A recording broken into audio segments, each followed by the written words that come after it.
तो आज फिर से हमने तैयारी किया है, मेरे साथ मेरी बेटी अंशिका पांडे हैं और फिर ही आधा घंटे बाद है, तो मैंने सोचा चलिए यहीं से शुरुआत करते हैं वीडियो की। तो वीडियो को लास्ट तक देखिएगा, मैं बताता हूँ इस वीडियो में क्या क्या होने वाला है। सबसे पहले चलिए यही बता देता हूँ कि वीडियो में क्या क्या होने वाला है। तो आज के जो वीडियो है तो कनाडा वर्सेस ऑस्ट्रेलिया कि ऑस्ट्रेलिया या कनाडा में से कौन से देश का चुनाव करना चाहिए आपको। कि देखिए दोनों कंट्री पहली चीज़ तो विकसित हैं, लाइक डेवलप्ड कंट्रीज़ हैं।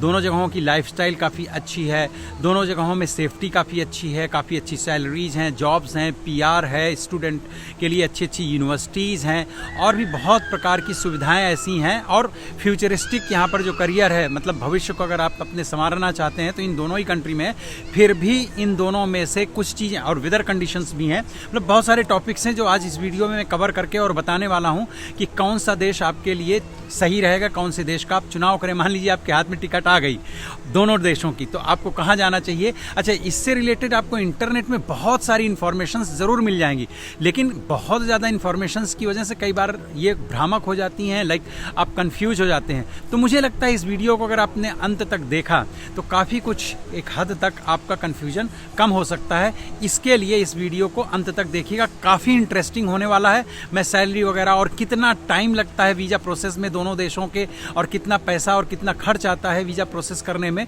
वो सारी चीज़ें बहुत डिटेल में बताने वाला हूं। और साथ में ही चूंकि फेरी से हम जाने वाले हैं सिडनी सीबीडी, मतलब सिटी जाने वाले हैं, सिटी ही है। देखिए यहाँ क्या है, इन देशों में एक पर्टिकुलर जो है सीबीडी होता है, सेंट्रल बिजनेस डिस्ट्रिक्ट, तो वो जो पर्टिकुलर एक जगह होती है उसको सीबीडी बोला जाता है। बाकी है तो ये पूरा सिडनी शहर, ये पैरामाटा में हूँ मैं इस समय।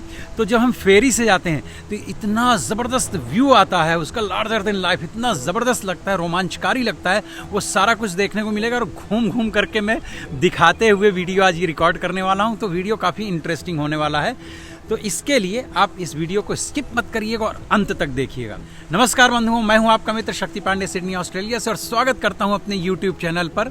मित्रों, अगर अभी तक आपने हमारे चैनल को सब्सक्राइब नहीं किया है तो प्लीज़ चैनल को सब्सक्राइब कर लीजिए और वीडियो को लाइक ज़रूर कीजिएगा और हाइप ज़रूर दीजिएगा। और हाँ, आप हाइप एक ही बार में 3 बार दे सकते हैं, मतलब अगर आप 3 बार उसे क्लिक करेंगे तो इससे वीडियो की रीच काफ़ी अच्छी हो जाती है। हाइप दीजिएगा और कमेंट करके बताइएगा कि आपको हमारा ये वीडियो कैसा लगा, और शेयर ज़रूर कीजिएगा अपने मित्रों के साथ में। Today we're going to the city and I'm going to show you all the beautiful things in Sydney, Australia.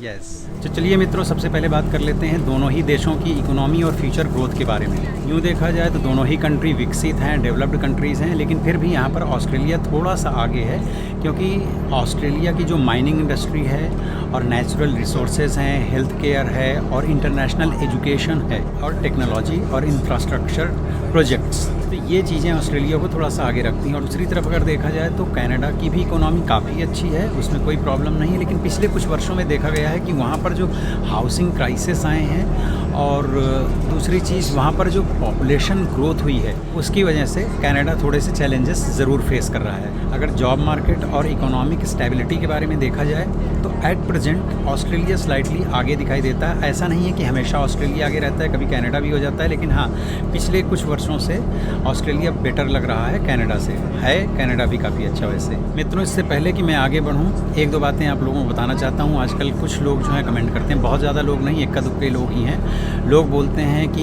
यहाँ ऑस्ट्रेलिया मत आइए, यहाँ बहुत कठिन है, यहाँ कुछ नहीं होता, यहाँ हाउस नहीं मिलते, ये नहीं मिलते, बहुत हार्ड वर्क करना पड़ता है। तो सबसे पहले मैं अपनी ओर से क्लैरिफिकेशन दे दूँ। मैं अपने हर वीडियोज़ में बात बताता हूँ कि इन देशों में, मैं केवल ऑस्ट्रेलिया की ही बात नहीं कर रहा हूँ, ऑस्ट्रेलिया जैसे किसी भी देश में आप जाते हैं तो you have to work very hard. ये तो मैं अपने सभी वीडियोज़ में बताता हूँ, कभी किसी को ब्लफ नहीं देता, झूठ नहीं बोलता हूँ कि यहाँ पाइए सब कुछ आसानी से हो जाएगा, नहीं, बहुत कठिनाई से होता है। लेकिन अब मैं उन लोगों के बारे में ज़रूर बोलूँगा जो ये लोग बोलते हैं कि यहाँ मत आइए, यहाँ बहुत टफ है, यहाँ बहुत डिफ़िकल्टीज़ हैं। अरे भाई, आपने और हमने अगर वो डिफ़िकल्टीज़ फेस की हैं, मैं भी लोगों को बोलता हूँ कि डिफ़िकल्ट है, लेकिन मेरे और आपके अलावा क्या देश में अब डिफ़िकल्टीज़ का सामना करने वाले, मतलब संघर्षों का सामना करने वाले लोग ख़त्म हो गए हैं क्या? ऐसा तो है नहीं। तो जो लोग इस बात के लिए रेडी हैं कि हम हार्ड वर्क कर सकते हैं, हम कठिनाइयों का सामना कर सकते हैं और उसके बाद अपना फ्यूचर डेवलप करना चाहते हैं, तो मित्रों, ऐसे किसी के कमेंट्स पर ज़्यादा ध्यान मत दीजिएगा। आप अपना खुद मेहनत कीजिए, अपने चैलेंजेस हैं और लाइफ है ही इसलिए कि बड़े बड़े टफ डिसीजन लें और हार्ड वर्क करें, उसके बाद ही कभी कोई बड़ी ग्रोथ होती है। तो आप इस बात को या ऐसे कमेंट करने वालों की बातों का आप ज़्यादा ध्यान मत दीजिएगा। मैं अपने वीडियोज़ में खुद भी बताता हूँ कि काफ़ी डिफ़िकल्ट है, और देखिए मित्रों, वैसे भी संघर्ष करने के बाद ही कोई अच्छी और सुखद मंजिल मिलती है। तो अब मित्रों बात कर लेते हैं सबसे इम्पोर्टेंट विषय की, जिसे कहते हैं पैसा, कि मतलब किस देश में ज़्यादा सैलरी होती है। वैसे भी जब अपना देश छोड़ करके हम किसी भी दूसरे देश में जाते हैं तो सबसे बड़ी चीज़ होती है कि हम अपने अच्छे भविष्य की तलाश में जाते हैं वहाँ पर, और ज़्यादा इनकम के लिए जाते हैं। तो औसत इनकम मैं बता रहा हूँ, देखिए यहाँ हर फील्ड की थोड़ी डिफरेंट होती है, लेकिन एक औसतन अगर देखा जाए तो ऑस्ट्रेलिया में 90,000 ऑस्ट्रेलियन डॉलर प्रतिवर्ष से लेकर के और $1,00,000 प्रतिवर्ष, मतलब ऑस्ट्रेलियन डॉलर्स की ये औसतन आय है ऑस्ट्रेलिया में। और अगर यहीं पर देखा जाए कनाडा में, तो कनाडा में लगभग $65,000 प्रतिवर्ष से लेकर के और 75,000 कैनेडियन डॉलर्स प्रतिवर्ष की आय है। अब अगर आप इसे इंडियन रुपीज़ के हिसाब से देखें तो यहाँ पर ऑस्ट्रेलिया में थोड़ी सी सैलरीज ज़्यादा हैं। विशेष रूप से अगर आप नर्स हैं या इंजीनियर्स हैं, इलेक्ट्रीशियंस हैं, प्लम्बर्स हैं, आईटी प्रोफेशनल्स हैं, हेल्थ केयर प्रोफेशनल्स हैं, इन सब फील्ड्स में कुछ मामलों में ऑस्ट्रेलिया में कनाडा से ज़्यादा अर्निंग्स हो सकती हैं। तो भाई इस राउंड में भी मुझे तो ऐसा लगता है कि ऑस्ट्रेलिया विनर है।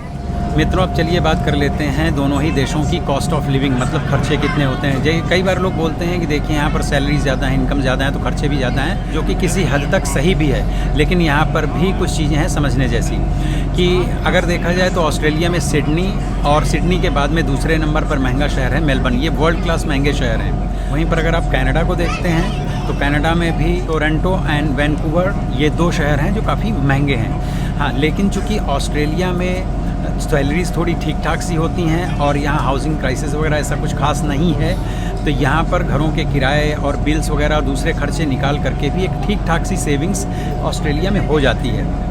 और वहीं पर चूँकि पिछले कुछ वर्षों से हाउसिंग क्राइसिस हैं, तो किराए वहाँ पर काफ़ी ज़्यादा होने की वजह से और सैलरीज़ का ग्राफ भी थोड़ा सा ऑस्ट्रेलिया से कम होने की वजह से वहाँ पर सेविंग्स ऐसा नहीं कि एकदम नहीं हो पाती, लेकिन सेविंग्स थोड़ी सी कम हो पाती हैं। तो अगर सेविंग की दृष्टिकोण से देखा जाए और अगर आप विदेश आते हैं, कमाया, मेहनत की, और आपके अंत में आपके हाथ में कुछ सेविंग बची ही नहीं, तो फिर फ़ायदा क्या। तो उस दृष्टिकोण से भी देखा जाए तो मुझे लगता है ऑस्ट्रेलिया थोड़ा सा बेटर कंट्री है सेविंग के लिहाज से। अब मित्रों बात कर लेते हैं दोनों ही देशों के वेदर कंडीशन के बारे में, और सबसे ज़्यादा इम्पॉर्टेंट होता है क्योंकि आप किस तरह की वेदर कंडीशन से आ रहे हैं, मतलब जिस देश में आप रहते हैं। मैं इंडिया के जिस पार्ट की मतलब इंडिया में किस पार्ट में आप रहते हैं उसके हिसाब से आप जिस नई कंट्री में मर्ज होने जा रहे हैं, सेटल होने जा रहे हैं, वहाँ का वेदर बहुत ज़्यादा इम्पॉर्टेंट रोल प्ले करता है आने वाले भविष्य में। तो अगर आप सबसे पहले यहाँ पर मैं बात करूँगा कनाडा की, तो अगर आप कनाडा जाते हैं तो कनाडा में एक लंबे टाइम तक जो है तो सर्दियों का मौसम होता है, और सर्दियाँ भी ऐसी वैसी नहीं होती हैं। वहाँ पर -20, -30, -40 डिग्री सेल्सियस तक तापमान जाता है और काफ़ी लंबे टाइम तक रहता है। तो शुरुआत में तो ये रोमांचकारी लगेगा, जैसे आप कश्मीर घूमने गए हैं तो 2-4 10 दिन, महीने भर ठीक लगेगा, लेकिन उसके बाद में जब वो आपकी लाइफ का, ज़िंदगी का हिस्सा बन जाता है तो काफ़ी बोर करता है। और चूँकि भारतवर्ष का एक बड़ा भूभाग ऐसा है जहाँ पर सर्दियों का ऐसा कोई मौसम होता ही नहीं है, उनके लिए काफ़ी डिफ़िकल्ट हो जाता है। अब जैसे मैं मुंबई से हूँ तो मेरे लिए भी ऐसी जगहों में जाके 2-4 10 दिन घूमना टहलना तो अच्छा है, बट परमानेंटली रहना मुझे तो ठीक नहीं लगता है। तो इसकी वजह से मुझे ऐसा लगता है कि इस वेदर कंडीशन की वजह से बहुत सारे लोग जो हैं तो कनाडा जाना पसंद नहीं करते हैं। हाँ, किन्हीं दूसरे कारणों की वजह से जा रहे हों तो एक अलग बात है। अब वहीं पर अगर बात कर लेते हैं हम ऑस्ट्रेलिया की, तो ऑस्ट्रेलिया की वेदर कंडीशन बहुत अच्छी है, specially Sydney, Gold Coast, Brisbane और समहाउ मेलबर्न भी ओके है। बाकी पूरा ऑस्ट्रेलिया ही ठीक है। यहाँ भी स्नोफॉल होता है, पर्टिकुलर कुछ प्लेसेस हैं, लेकिन वहाँ पर कोई आबादी ऐसी ज़्यादा रहती नहीं है। सिडनी वगैरह का वेदर तो बिल्कुल मुंबई जैसा होता है, और यहाँ पर सर्दियाँ जो होती भी हैं तो इतनी टफ नहीं होती, इतनी ज़्यादा नहीं होती हैं, नॉर्मल होती हैं। यहाँ पर सर्दियों का मौसम है देखिए, और हम लोग नॉर्मल कपड़े बहुत ज़्यादा कुछ पहन करके नहीं रखे हुए हैं। तो यहाँ अगर वेदर कंडीशन देखा जाए तो ऑस्ट्रेलिया की बहुत अच्छी है, इसके लिए भी लोग ऑस्ट्रेलिया आना प्रेफर करते हैं। तो यस, वेदर ऑस्ट्रेलिया का भाई मुझे तो बहुत अच्छा लगता है। कमेंट करके आप लोग भी बताइएगा मित्रों कि आप ज़्यादा सर्दी में रहना पसंद करते हैं या ऑस्ट्रेलिया जैसे वेदर में। कि पीआर मिलना कौन से देश में आसान है। पीआर का मतलब होता है परमानेंट रेसिडेंसी वीज़ा, और जो भी भारतीय किसी भी देश में जाता है तो उसका अंतिम उद्देश्य यही होता है, वो चाहे स्टूडेंट वीज़ा में आए और चाहे वर्क परमिट लेकर के आए, कि उसे उस देश का पीआर मतलब परमानेंट रेसिडेंस वीज़ा मिल जाए। और एक बार परमानेंट रेसिडेंसी वीज़ा मिल जाता है तो उसके बाद में फिर आपको सिटीजनशिप भी मिल जाती है। मतलब परमानेंट सेटलमेंट के लिए पीआर बहुत ज़रूरी है, समझ लीजिए। तो पिछले कुछ वर्षों तक पीआर के लिए कनाडा काफ़ी लोकप्रिय देश रहा है, किंतु इधर के पिछले एक आध साल से 2 साल से ऐसा हो गया है कि वहाँ पर कंपटीशन बहुत ज़्यादा बढ़ गया है। कनाडा में कंपटीशन काफ़ी ज़्यादा बढ़ गया है और पॉइंट्स की जो रिक्वायरमेंट्स होती है मतलब पीआर अप्लाई करने के लिए वो भी काफ़ी हाई हो गई है और कुछ फील्ड्स में तो उन लोगों ने इनविटेशन देना बहुत लिमिटेड कर दिया है। तो इसकी वजह से कनाडा थोड़ा सा मुझे अभी आजकल डिफ़िकल्ट लगता है। और अब अगर आप ऑस्ट्रेलिया की तरफ देखें तो स्किल माइग्रेशन प्रोग्राम की तरफ ये कंट्री अभी भी काफ़ी ज़ोर दे रही है। एंड स्पेशली अगर आप रीजनल एरिया में काम करने के लिए राज़ी हैं, तैयार हैं, तो वहाँ तो कई तरह की छूट भी दे रही है और काफ़ी प्रोत्साहित कर रही है लोगों को कि रीजनल एरिया में जाकर के काम करें। स्पेशली कौन कौन से फील्ड के लोग हैं, तो जैसे कि नर्सेज हो गए, टीचर्स हो गए और इंजीनियर्स हो गए, आईटी प्रोफेशनल्स हो गए, ट्रेडीज़ हो गए और हेल्थ केयर वर्कर्स हो गए। तो इन सब फील्ड के लोगों के लिए अगर आप रीजनल एरिया में जाते हैं तो पीआर मिलना अभी भी यहाँ पर आसान है। पर यहाँ पर मैं एक बात और, आसान इन द सेंस कि ऐसा नहीं है कि इजी मिल जाता है। उसके लिए अभी भी मैं आपको बता देता हूँ कि पीआर किसी भी कंट्री में इन्हीं शर्तों पर मिलता है जब आपकी क्वालिफ़िकेशन बिल्कुल अप्रोप्रिएट हो, बराबर हो, आपका एक्सपीरियंस प्रॉपर हो, जितना उनकी रिक्वायरमेंट है उतना हो, और इंग्लिश के स्कोर्स भी काफ़ी अच्छे होने चाहिए। और सबसे इम्पॉर्टेंट चीज़ कि आपने अपनी प्लानिंग फ्रॉम वेरी बेसिक, बहुत शुरुआत से प्रॉपर कर रखी हो तो ही पीआर के चांसेस होते हैं। फिर भी पीआर की कोई गारंटी ना तो कनाडा के लिए है और ना ही ऑस्ट्रेलिया के लिए है। तो ये बहुत क्लियर कट मैं आपको बता रहा हूँ। तो मित्रों, अब एक बहुत ही इम्पॉर्टेंट क्वेश्चन है जो हमेशा लोग मुझसे पूछते हैं, तो मुझे लगा इस पर भी चर्चा करनी चाहिए। वो ये है कि ऑस्ट्रेलिया हो या कनाडा हो, भाई यहाँ पर जॉब के कितने चांसेस हैं। तो देखिए, यहाँ पर जॉब्स तो हैं लेकिन हर फील्ड की जॉब्स नहीं, कुछ स्पेसिफिक जॉब्स हैं। जैसे कि मैं अब ऑस्ट्रेलिया की बात करूं तो ऑस्ट्रेलिया में कौन से फील्ड्स ज़्यादा डिमांड में रहते हैं। तो जैसे कि ऑस्ट्रेलिया में सबसे ज़्यादा डिमांड में रहने वाले फील्ड्स हैं registered nurses, teachers and age care support workers, civil engineers, IT professionals, plumbers, electricians और construction workers, software engineers, carpenters. इन फील्ड्स में ऑस्ट्रेलिया में एंड स्पेशली रीजनल एरिया में इनकी काफ़ी कमी है। तो अगर आप यहाँ आते हैं और रीजनल एरिया में टारगेट करते हैं तो इन सभी फील्ड्स में, जो ऐसा नहीं है कि यहाँ के महानगरों में एकदम कुछ नहीं है, पर चूँकि रीजनल एरिया में गवर्नमेंट थोड़ा सा प्रमोट कर रही है तो वहाँ ज़्यादा चांसेस हैं। अब वहीं बात कर लें कनाडा की, तो कनाडा में कौन से फील्ड्स में जॉब्स ज़्यादा डिमांड में है वो मैं बता देता हूँ। तो सबसे नंबर 1 पे आता है, आप गेस कीजिए, वो हैं ट्रक ड्राइवर्स, और दूसरे हैं हेल्थ केयर वर्कर्स और nurses, IT professionals and skill tradies, construction workers and manufacturing workers. तो ये कुछ फील्ड हैं जो कनाडा में हैं। बट कनाडा में क्या हुआ कि पिछले कुछ वर्षों में इतना ज़्यादा माइग्रेंट्स आए हैं कि वहाँ बहुत ज़्यादा कंपटीशन हुआ है। कंपटीशन ऑस्ट्रेलिया में भी है क्योंकि यहाँ भी भैया पिछले 2 साल पहले एकदम 5-6 लाख लोगों को एक साथ लिया गया है। तो कंपटीशन दोनों ही देशों में है। लेकिन अगेन, अगर आप कैपेबल हैं, सक्षम हैं, हार्ड वर्क कर सकते हैं तो जॉब्स वगैरह मिलती हैं। हाँ, लेकिन जॉब मिलने के लिए आपको हो सकता है जितनी आप अपेक्षा करते हो टाइम का, कितने टाइम में मिल ही जाएगा, हो सकता है उससे ज़्यादा टाइम लगे। तो थोड़ा पेशेंस रखने की ज़रूरत है और ऑफ कोर्स डिफ़िकल्ट है, थोड़ा सा टफ है, लेकिन इन फील्ड्स में जॉब मिल सकती हैं क्योंकि ये यहाँ की इनकी रिक्वायरमेंट जो लिस्ट होती है, डिमांड लिस्ट होती है, ऑक्यूपेशन लिस्ट होती है, तो अक्सर अभी पिछले कुछ दिनों से, कुछ वर्षों से ये सारे फील्ड्स उसमें हर साल होते हैं। तो यस, अगर आप इस फील्ड से बिलोंग करते हैं तो यू गाइस कैन ट्राई। अब कौन से देश में जाना है जॉब के दृष्टिकोण से देखें तो मुझे लगता है दोनों ही सिमिलर हैं। थोड़ा बहुत ऑस्ट्रेलिया बेटर होगा बट ज़्यादा फ़र्क नहीं है। ये है, देखिए मित्रों, अब हम पहुंच गए क्योंकि हमको ये जो फेरी मिली थी, ये फेरी हमको डायरेक्ट पैरामाटा से और सर्कुलर की के लिए मिली थी। पैरामाटा से जब आप फेरी से चलते हैं तो बहुत सारे बीच में स्टॉपेज आते हैं, लेकिन ये कहीं पर भी नहीं रुक रही, फास्ट है। देखिए, लास्ट टाइम जब हम आए थे तो हमको फेरी मिली ही नहीं थी और आज जब फेरी मिल गई तो हमको मिली फास्ट वाली। तो इसकी वजह से काफ़ी कम टाइम में, वैसे 1.5-2 घंटे लग जाते हैं, लेकिन ये देखिए ऊपर हार्बर ब्रिज है, हमको लगभग 1 घंटे के अंदर अंदर यहाँ पर लेकर के आ गई है। और ये मैं आपको दिखा रहा हूँ, अगर ये कहीं जाती डार्लिंग हार्बर साइड तो वहाँ का व्यू जो है वो बहुत ही ज़बरदस्त आता है। बट स्टिल आप देख सकते हैं हमारे सामने जो मैं आपको ये दिखा रहा हूँ, ये है ओपेरा हाउस। मैं थोड़ा सा जूम करके दिखाता हूँ आपको। और ये सामने सर्कुलर की है, एक बहुत अच्छा सनी डे है और कल से थोड़ी सी सर्दियाँ शुरू हुई हैं, मतलब अभी बिल्कुल स्टार्टिंग ही है। वैसे भी मई से सर्दियाँ शुरू हो जाती हैं, लेकिन सिडनी में मई एंड तक जो है तो ज़्यादा सर्दी नहीं होती है। एडिलेड और मेलबर्न वगैरह में काफ़ी सर्दियाँ शुरू हो चुकी होंगी ऑलरेडी, बट काफ़ी का मतलब ये नहीं है कि बिल्कुल कनाडा के कंपेयर में यहाँ पर कोई सर्दी पड़ती है। यहाँ पर जैसे स्नोई माउंटेन और ऐसे कुछ एक प्लेसेस हैं जहाँ पर काफ़ी ज़्यादा स्नोफॉल होता है, लेकिन वो पर्टिकुलर स्नोफॉल के लिए ही जाने जाते हैं। वहाँ कोई बहुत बड़ी बस्तियाँ नहीं हैं, शहर नहीं है बड़े बड़े, तो ऐसी कोई दिक्कत वाली बात नहीं है। और ये यहाँ से अभी हम क्या करने वाले हैं कि सर्कुलर की से बरंगारू होते हुए हम डार्लिंग हार्बर तक का करेंगे वॉक, हम और अंशिका। और बहुत अच्छा लगता है, कभी अगर आप सिडनी हैं या आते हैं यहाँ सिडनी घूमने, तो यहाँ ओपेरा हाउस से लेकर के, मतलब यहीं से शुरू होता है इस तरफ से, ये जिस तरफ मैंने कैमरा कर रखा है, यहाँ से लेकर के और डार्लिंग हार्बर तक का वॉक होता है। बहुत ही ब्यूटीफुल है। एक तो एक साइड मतलब कोस्टल वॉक ही है और बहुत अच्छा डेवलप किया है, तो बहुत सुंदर लगता है। कभी अगर आप यहाँ आते हैं तो ये आनंद आप ज़रूर लीजिएगा। और देखिए कितनी प्यारी है ये मतलब सिटी सिडनी, एक मुझे बहुत ही पसंद है यहाँ रहना। तो देखिए यहाँ पर कुछ लोग जो हैं जब कमेंट करके बोलते हैं कि बहुत टफ है, डिफ़िकल्ट है, नहीं होगा, ये सब नेगेटिव बातें हैं। मैं आपको एक छोटा सा इंसिडेंट बता दूंगा, एक 30 सेकंड के अंदर अंदर। जब हम आए थे एडिलेड में, हमको कुछ लोग मिले, जबकि बाद में हमारे बड़े अच्छे मित्र बन गए थे। इसी तरह से उन्होंने बहुत डीमोरलाइज्ड किया और बोले आप गलत आ गए, गलत टाइम पे आ गए, यहाँ जॉब्स वगैरह नहीं है, आप वापस चले जाइए, ठीक है जी। लेकिन फिर हमने अपने मन को जो है तो संभाला, समझाया और स्ट्रगल के लिए खुद को तैयार किया। और उस पूरे ग्रुप में सबसे पहले हम ही लोगों को जॉब मिली और उसके बाद में इवन हमने भी सपोर्ट किया और हमारे साथ फिर सभी ने कोशिशें की और सबको जॉब मिल गई थी। तो कठिनाई है, डेफिनेटली कठिनाई है, लेकिन आप सही प्लानिंग करें, सही दिशा में आप प्लानिंग करें और अगर आप टैलेंटेड हैं तो आपको यहाँ पर जॉब डेफिनेटली मिलेगी। ये देखिए यहाँ खोल दिया है, मैं बाहर आ गया।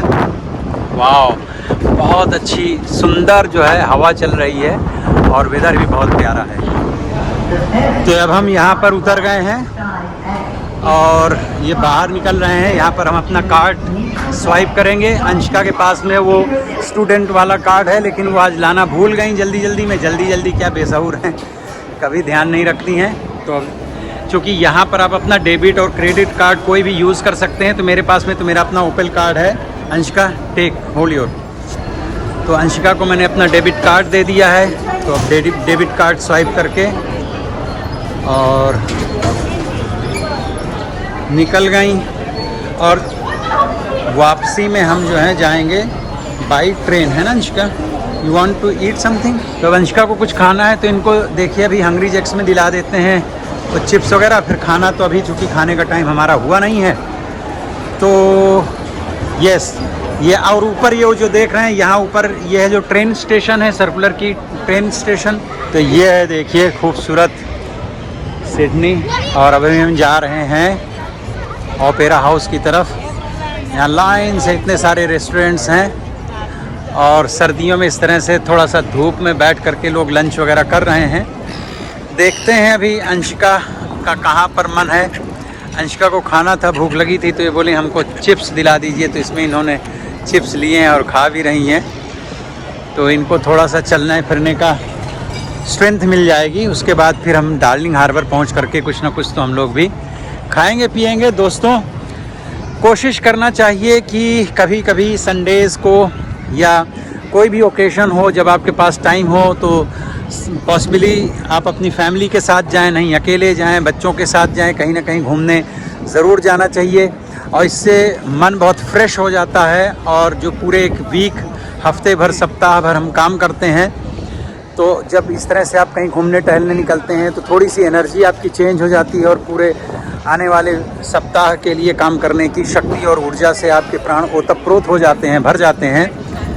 मुझे भाई ऐसा लगता है, आप लोगों में से किसी को ऐसा लगता हो तो बताइएगा। यहाँ से आप प्राइवेट टैक्सी मतलब वाटर टैक्सी जो है हायर कर सकते हैं, ये बने हुए हैं और कहीं की बुकिंग वगैरह भी इनके यहाँ पे होती हैं। तो यहाँ सिडनी में प्राइवेट वाटर टैक्सीज़ भी चलती हैं, तो आप उनमें भी घूम सकते हैं पैसे खर्च करने के लिए। तो फिर देखिए इतने सारे रास्ते हैं, जिन रास्तों से आप पैसा खर्च करना चाहें कर सकते हैं, कोई उसकी लिमिट ही नहीं है। और यहाँ पर लोग खड़े होकर के, टूरिस्ट बहुत आते हैं देखिए सिडनी में। तो ये ज़्यादातर इस तरह से जो लोग आपको दिखाई देंगे, इनमें काफ़ी लोग जो हैं टूरिस्ट होते हैं। ऑफ कोर्स लोकल लोग तो होते ही हैं, कुछ लोग ऐसे हैं जो माइग्रेंट्स हैं, जिनके पेरेंट्स आए होते हैं या फैमिली के लोग रिलेटिव्स वगैरह आए होते हैं, तो उनके साथ यहाँ घुमाने टहलाने लाते हैं।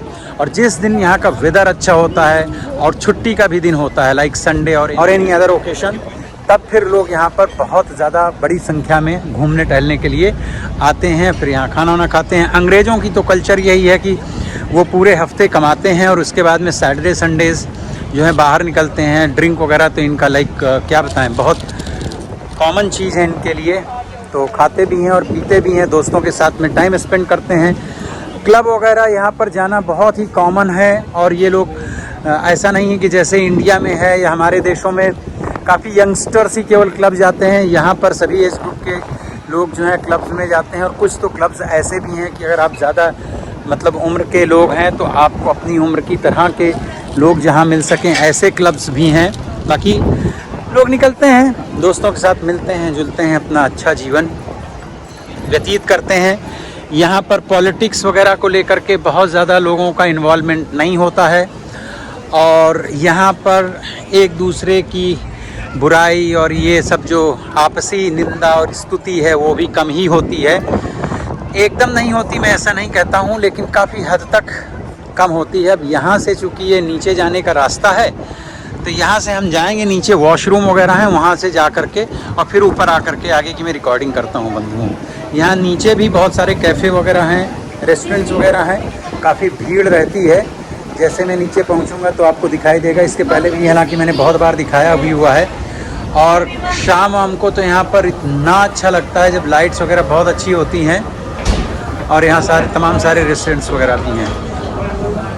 सबसे इम्पॉर्टेंट बात कर लेते हैं, क्योंकि एक यही वे है जिससे सबसे ज़्यादा लोग इंडिया से बाहर जाते हैं और वो है स्टूडेंट वीज़ा।